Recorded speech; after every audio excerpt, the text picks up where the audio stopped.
మీరు చెప్తా ఉన్నారు కదన్న, పట్టుకునే కళాలు గన్నులైతే పరిస్థితి ఏంటి అనేసి. 46 జీవోలు బాధాప్త మీటింగ్నే అన్నారు ధర్నాలా. అవును. వాళ్ళు ఎట్లున్నారు తెలుసా? 46 ఒరిజినల్ 46 జీవోలు రేవంత్ రెడ్డికి వాళ్ళు చూస్తే అర్థమయ్యేది ఆ రోజు. పొద్దుగాల రాత్రంతా ప్రయాణం చేసిన ఆదిలాబాద్కి వెళ్ళి, ఓకే. మంచిర్యాలకి వెళ్ళి రాత్రంతా ప్రయాణం చేసి చక్కగా ఇందిరా పార్క్ కాడ వచ్చి కూర్చుండు. అక్కడ పక్కనే పనులు తోముకోరు, టిఫిన్ చేయలే, ఏం చేయలే, అట్నే కూర్చుని సాయంత్రం దాకా లేచి నిలవాలి. ఇది అరే మనుషులా రాక్షసులా అనుకున్నా. మార్నింగు 9 o'clock 10 o'clock వెళ్ళి ఈవినింగ్ 5 6 o'clock వరకు వాళ్ళు లేచి నిలవాలే. వాళ్ళు కూర్చొనే ఉన్నారు. ఒక నీళ్ళు తాగాలి, ఏం తాగాలి, ఏంది వీళ్ళు అంత చేసిన అంటే ప్రభుత్వాన్ని టీఎస్ఎస్పి వన్ ట్రైనింగ్ అక్కడ కాదు, వాడు అసలు ట్రైనింగ్ చేసిండ్రు. 46 జీవో నేను ఇంత బాగా చెప్పుకున్నా, దీని గురించి ఏమున్నది, మీ కెమెరాలో లక్షల మంది చూస్తారు. అసోంటి ట్రైనింగ్ చేసినోని రేపు వానికి నౌకరు రాకుండా ఖాళీగా పోతే పరిస్థితి ఏంది? 90% ఎవరికి మందు అలవాట్లేదు. నేను చూసినా నాకు ఎవరు ఒక సిగరెట్ అలవాట్లేదు. సిన్సియర్గా చదువుకున్నటువంటి గట్టిగా ఉన్నారు. ఒక్కొక్కడు ఎట్లున్నారు, రాళ్ళ లెక్క ఉన్నారు. వాళ్ళని పక్కన పెట్టి నువ్వు పుసుపుసుగా నువ్వు 70 మార్కులు వచ్చినావు, నువ్వు 80 మార్కులు వచ్చినావు, వాళ్ళు కూడా నాకు ఫోన్ చేసి తిడతా అంటారు, నువ్వు మా క్యాంటీన్గా మాట్లాడుతాను. వాళ్ళు భలేమే ఉండదు. ఒకడైతే మొత్తం ఇట్లా డ్రగ్ ఎట్టుకున్నాడు, మా గురించి మా క్యాంటీన్ ఎందుకు మాట్లాడుతున్నాడు, ఊగుతుండాడు కొయ్య బొమ్మలు ఊగినట్టు. అరే నువ్వు ఏం ఉరుకుతావురా బాబు, వాడెట్టున్నాడు, వీళ్ళు ఎట్టున్నారు అంటే పొజిషన్ ఎవరు right person in right place అని జపాన్తో ఒక సామెత ఉన్నది అన్నట్టు. ఆడ ఇండస్ట్రియల్గా వాళ్ళు పెరగడానికి ఆ సూత్రమే. పిన్ను తయారు చేసే పిన్ను దగ్గర నువ్వు టీఎస్ఎస్పి పోలీస్ అని అంటే వారు ఎప్పుడు ఏ రాత్రి ఆ రాజు ఎట్లా ఉరకాలి, వాడు ఎందుకో మనిషిని వేసుకొని ఉరకాలి, వీళ్ళు ఉరుకుతారా, వీడిని మనం వేసుకొని ఉరకాలి. 46 జీవో అనేది రాజకీయాలకు ఓటు బ్యాంకు గురించి మనం చూడకుండా తక్షణం రద్దు చేసి పడేయాలి. నువ్వు ఓటు బ్యాంక్ కోసం చూస్తూ సీమాంధ్రాల ఓట్ల కోసం మనం చూసుకుంటుండొచ్చు, మనకు అవసరం లేదు. టక్కున ఫుల్ మ్యాక్స్ ఫుల్ ఇచ్చేసేయాలి. కాకపోతే వాళ్ళకు ఇంకో పోలీసులు ఇచ్చుకో, వాళ్ళకు తెలంగాణ పోలీసులు ఇచ్చుకో, పోలీస్ స్టేషన్లో అందులో చేసుకో. అక్కడ ఎచ్చటైనా పనిచేయదు, ఇంత బుర్రలు వేసుకొని కూడా పనిచేయచ్చు. కానీ టీఎస్ఎస్పీలా అట్లా పనిచేయరాదు. ఖచ్చితంగా టఫ్ పోలీసు ఉండాలి. నేను చూసిన 46 జీవోలు గట్టి ఉండాలి. ఈ 46 ఉద్యమం అనేది మీకు బయటికి కనిపించింది అన్న. అయితే నిన్న కాక మొన్న మనకు గ్రూప్ 4 జనరల్ ర్యాంక్ ఇప్పుడు నా ప్రత్యేకత ఒడగొట్టేది 46 జీవోలే. మద్దతు ఇచ్చారంటారా మీకు? మొత్తం అదివరకే నేను వాళ్ళతో ఉన్నా, అదివరకే వాళ్ళతో ఉన్నా. వాళ్ళు 46 జీవో వాళ్ళు నా ప్రత్యర్థిని బొందబెడతారు. 46 జీవో 317 దీని రెండు ప్రత్యర్థి నా ప్రత్యర్థిని బొందబెడతారు. వీళ్ళిద్దరికి నేను అవుట్ రైట్ సపోర్ట్ చేస్తాను. అవుట్ రైట్ అన్ని విధాలుగా సపోర్ట్ చేస్తాను. వాళ్ళని నమ్ముతారు. ఇవాళ కూడా నాకు ఫోన్లు చేశాను, నా మీద నమ్మకం వాళ్ళకు. ఆల్రెడీ వాళ్ళకు ఫిజికల్ టెస్ట్లు జరుగుతూ ఉన్నాయి. కానిస్టేబుల్ అభ్యర్థులకి ట్రైనింగ్ కూడా వెళ్తూ ఉన్నారు. ఎట్లా అన్న మీ ఉద్యమం ఎట్లా ముందుకు పోతుంది అనుకుంటున్నారు మీరు? టీఎస్ఎస్పి పోలీసు, అది కానిస్టేబుల్ ట్రైనింగ్ కాదు. అది వీళ్ళు అంటే జీవో నెంబర్ 46 అనేది అన్నిటికీ కూడా ఇంప్లిమెంట్ అయిపోతుంది కదా. అవును, ఇప్పుడు ప్రభుత్వం ఇది అవుతుంది, అది సుదీర్ఘ పోరాటం ఉంటుంది, దాని మీద ఫైట్ ఉంటుంది, అర్థమైందా, దాని మీద కొట్టాట ఉంటుంది.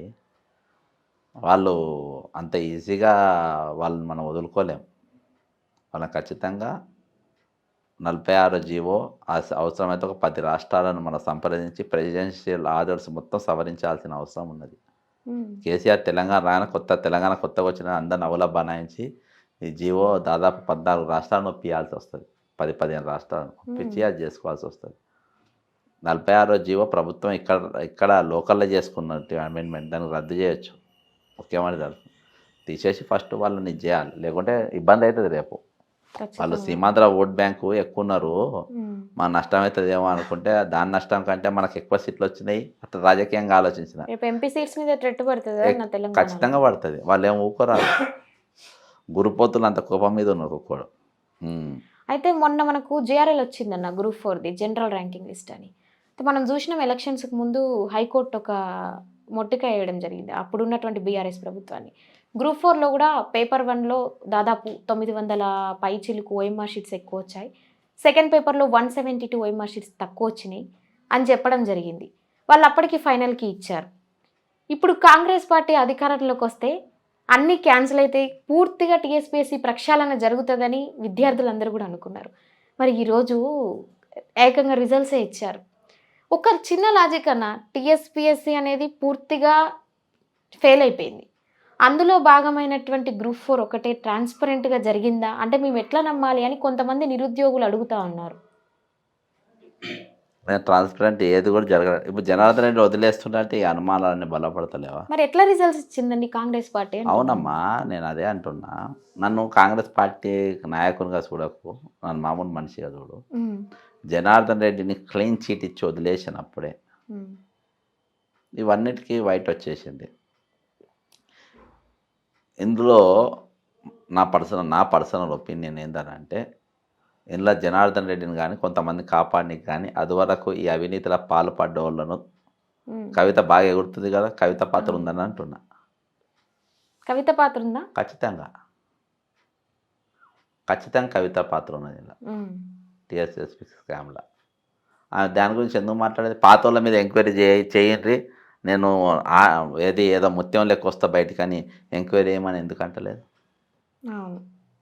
2014 ఇయాల్టి వరకు టీఎస్పీలో జరిగిన ప్రతి ఎగ్జామ్ స్కామే.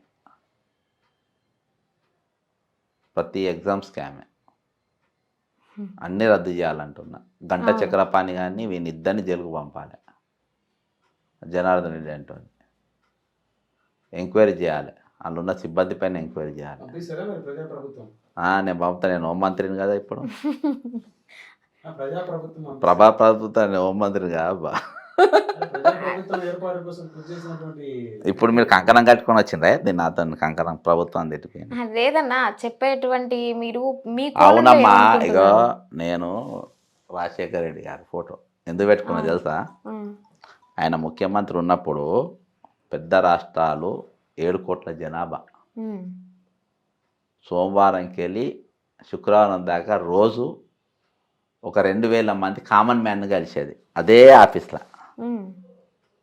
ఆఫీస్లో కలిసేది. ఇంతంత రాష్ట్రం పెట్టిన ముఖ్యమంత్రి గంట కలిస్తే ఏమవుతుంది? ప్రజాప్రభుత్వం అంటే ప్రజలను రాజు కలిస్తే ప్రజాప్రభుత్వం అవుతుంది.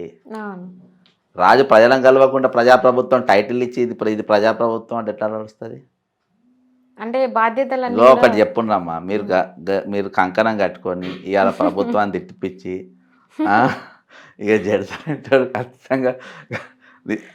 ఖచ్చితంగా పచ్చిగానే మాట్లాడతాను నేను ఏ జవాబు చెప్పిన. మీరు అట్లా మాట్లాడమే మాకు కూడా కావాలన్నా. ఎవరైతే నిక్కాసుగా మాట్లాడతారో వాళ్ళని ప్రశ్నలు అడగగలుగుతారు. అది అర్థమైందా? రోజు కలిస్తే ఏమవుతా అని చెప్పండి. పబ్లిక్ని కలిస్తే ఏమవుతుంది? రోజు కలిస్తే ఏమవుతుంది? రోజు కలవంగా మనకు కోపం తగ్గుతుంది.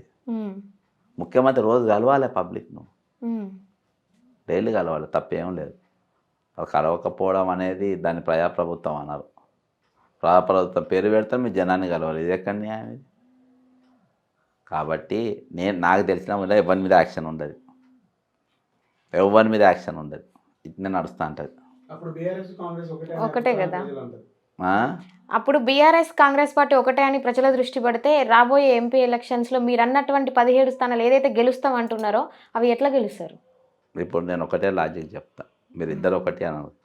మేయా కృష్ణారెడ్డి అనేటోడు దొంగ అని బీజేపీ వాడు అన్నాడా, కాంగ్రెస్ వాడు అన్నాడా, బీఆర్ఎస్ వాడు అన్నాడా? ఏ పార్టీ వాడు అన్నాడు చెప్పండి? కమ్యూనిస్ట్ పార్టీ వాడు అన్నాడా, సిపిఐ వాడు అన్నాడా, సిపిఎఫ్ అన్నాడా? మీరే అన్నారు. మీరు తప్ప ఎవరు అనలేదు సార్. నేను తప్ప ఎవరు అనలే కదా. వీళ్ళిద్దరు ఎవరు అన్నారా? లేదు. మరి ఎవరైనా ఒకటే. వాళ్ళిద్దరిని ఎందుకంటావు నువ్వు? మేయా కృష్ణారెడ్డి ఫ్లైట్ ఎక్కిన వాళ్ళు ప్రతి ఒక్కరు కవిత కరెక్ట్ చెప్తున్నారంటే ఆ దగ్గర ఉండి ఎక్కించినట్టే కదా. అంతే కదా. అంతే. ఆమె చూస్తాను, ఆమె దిగుతున్నట్టుంది, వీళ్ళు ఎక్కినట్టుంది అదే ఫ్లైట్. మేయా కృష్ణారెడ్డి ఫ్లైట్ వీళ్ళంతా తిరిగేది. కాబట్టి ఎటు పోయినా అప్రమత్తంగా నేను ఎమ్మెల్సీ నిలవాడికి ఇప్పుడు నేను చెప్పిన జవాబులు అన్నీ కారణాలు. ఇవన్నీ మీద ఖచ్చితంగా కొట్లాడతారు రేపు. ఎక్కడ కూడా అన్కాంప్రమైజ్ కొట్టాలి. అందుకని నాకు వాళ్ళకెళ్ళి తీసుకునే ఏ పదవి కూడా నాకు ఇష్టం లేదు. నేను వాళ్ళ మీద నేను కొట్టాడతాను ఖచ్చితంగా. మేయా కృష్ణారెడ్డి అని పేరు తీసి మాట్లాడతాను, మహోంస రామేశ్వరరావు పేరు తీసి మాట్లాడతాను, పొట్టరం కానీ అందరి పేర్లు చెప్తా ఒక్కొని గుంజుతా బయటికి. ఇంకో 3-4 రోజుల్లో కేసు మీకు సెన్సేషనల్ కేసు మీకు వినబడతాయి 3-4 రోజులలో. వింటా ఉండరు, ముందే చెప్తారు మీకు అన్ని. వినడానికి మేము కూడా సిద్ధంగా ఉన్నాం. అట్లా చెప్పారు కదా. అది ఆ సెన్సేషన్ అంటే సెన్సేషన్ లెక్కనే ఉండాలి. సరేనా, చాలా విలువైన సమాచారాన్ని మీరు అందించారు. అయితే ఇప్పుడు ఈ వేదిక ద్వారా మీకు కాదు, మీ ఓటు ఎవరికి ఇస్తానో రేపు అది చెప్పరు. ఎవరు? నేను ఎమ్మెల్సీ ఓటు లేదా నీకు? నేను నిక్కాసుగా నిరుద్యోగిగా ఏదైతే ఎమ్మెల్యే ఎలక్షన్స్ లో పోరాడడం జరిగింది, ఇప్పటికి కూడా మీరు పోరాడినట్టే మరీ మీ అంత మేధావితనంగా అంత పెద్ద మీకేస్తామా అనంటే ఇప్పుడే తెలిసింది కదన్నా. మేము కూడా వెనక ముందు పరిశీలించుకోవాల్సి ఉంటుంది. ఎవరు నిజంగా ఉంటే వాళ్ళ ఓటు ఖచ్చితంగా వేస్తాం. సరే, మీరు మీ టీవీ వాళ్ళకే వేసుకుంటారు. లేదు లేదన్నా, మీకు ఖచ్చితంగా మన నిరుద్యోగుల సపోర్ట్ ఉంటుంది, అందరి సపోర్ట్ ఉంటుంది. మీలాంటి వాళ్ళు కాంగ్రెస్ పార్టీలోనే కాకుండా ఇలాంటి పార్టీలో ఉన్నా మీరు పదవులు తీసుకోవడానికి రెడీగా లేరు. ఇది చాలా అభినందించదగ్గ విషయం. ఇంత సమాచారాన్ని మాకు కూడా అందించారు. Thank you.